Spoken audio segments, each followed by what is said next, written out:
Shalom Bracha, que le bon Dieu vous protège, vous donne la santé, la joie, la prospérité. Vous savez, mes amis, lorsque j'étais en France, j'habitais en France,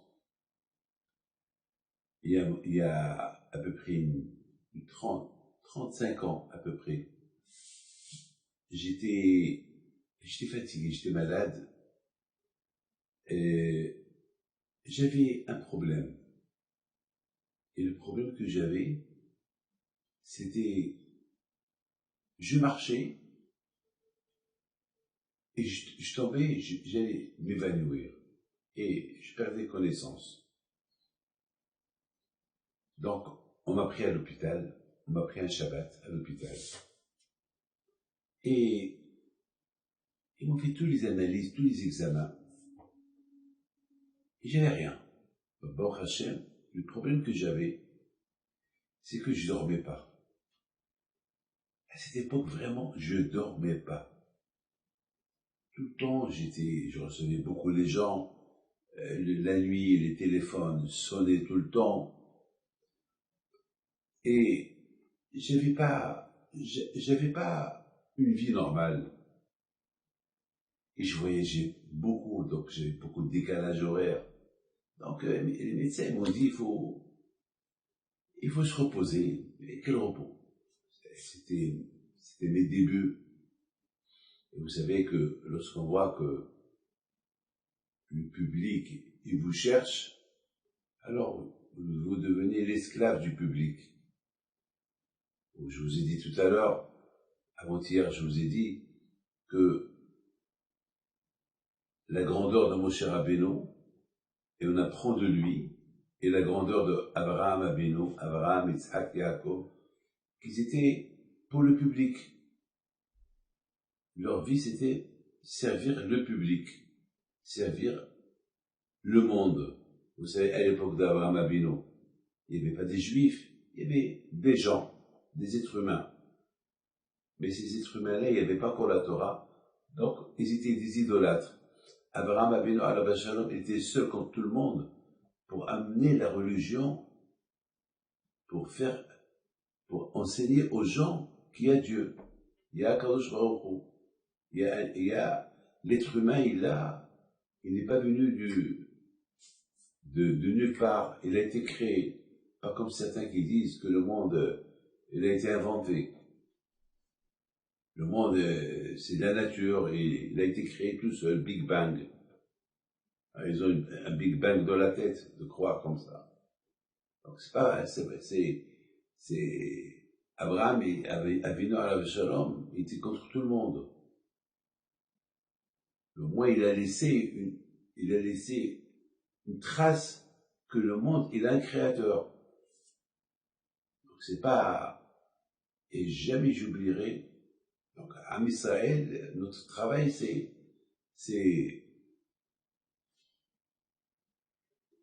d'enseigner à nos frères que il y a Hachem. Il faut avoir l'émouna, il faut croire. Mes amis, il y a des gens, ils souffrent. Pourquoi ils souffrent? Parce que lorsqu'ils ont un problème, ils ne savent pas chez qui se retourner. Alors, ils souffrent leur souffrance. Mais lorsqu'on a l'émouna à Kadosh Baruch Hu, au moins, on a sur qui compter, on a avec qui parler. Tout le problème d'être déprime, c'est que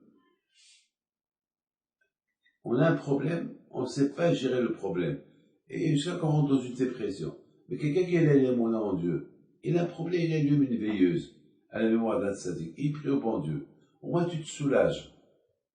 Peut-être le problème va être résolu, peut-être non, mais au moins tu as partagé ton problème avec Akadosh Baruch Hu. Et ça soulage, ça donne des forces. Ça donne des forces pour gérer le problème. Et avec Emouna, le problème peut être géré. Et beaucoup de fois, il se peut que gérer, si Hachem gère tout de suite ton problème, il se peut, c'est pas pour ton bien. Hachem, il sait ce qui est tant bien, et il sait ce qui n'est pas tant bien. Donc, mes amis, le grand miracle qu'il y a eu, c'était lorsque je suis parti à l'Aïloula de Rabbi Haim Pinto Beneux, et puis j'avais le problème, je tombais. 3 mois, ça a duré presque 3 mois. Alors j'avais honte de descendre à la synagogue. On était à Essaouira, et j'avais honte de descendre, prier avec les gens. Devant tout le monde, je vais tomber. Je vais perdre connaissance. Donc, je suis pas descendu. Et voilà, bon, les gens, ils avaient de la peine. Bon, voilà, samedi soir, à l'Aïloula, tout le monde est parti au Kéver, et moi aussi, je suis parti avec eux.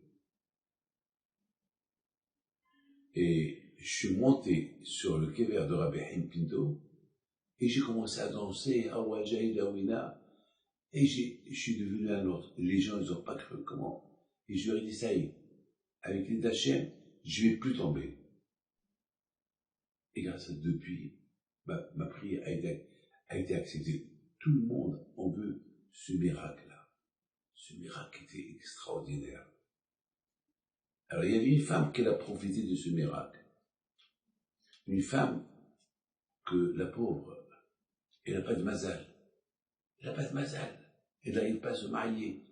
Et tout le temps qu'elle rencontre quelqu'un, dès qu'il décide la date du mariage, il n'y a pas de mariage. Après, ça casse. La pauvre, jusqu'à que lorsqu'elle rencontrait des gens, elle préférait ne pas parler de la date du mariage. Je sais pas. À moi, je n'ai profité d'occasion parce que je la connaissais. Je connaissais son problème. Combien de fois ils m'ont apporté les cartes de mariage et ça a cassé. Une fois c'était elle, une fois c'était lui, une fois c'était... je sais pas. Alors je l'ai profité, je lui ai dit, madame, je sais que tu es avec quelqu'un et vous n'avez pas encore décidé la date du mariage. Alors maintenant, il se rendra à Haim Pinto. Décidez la date de mariage et je viendrai vous marier. Et bon, ils ont décidé la date de mariage. Ils se sont mariés. Mes amis, je dois vous dire quelque chose. Pourquoi des fois on croit? Pourquoi on doit souffrir comme ça? Eh bien, mes amis, sachez que elle devait rencontrer son mazal. Il se peut que tous les gens avec qui elle était, ou tous les gens avec qui eux, ils étaient, c'était pas le mazal. C'était pas le vrai.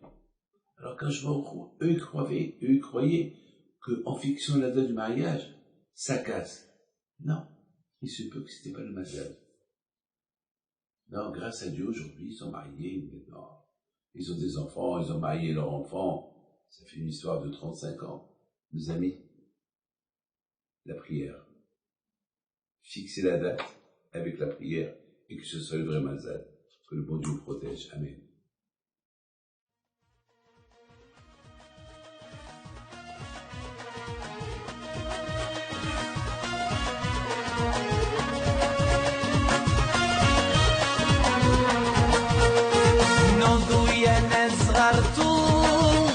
على ربيع حيم بنتو وقف لنا زين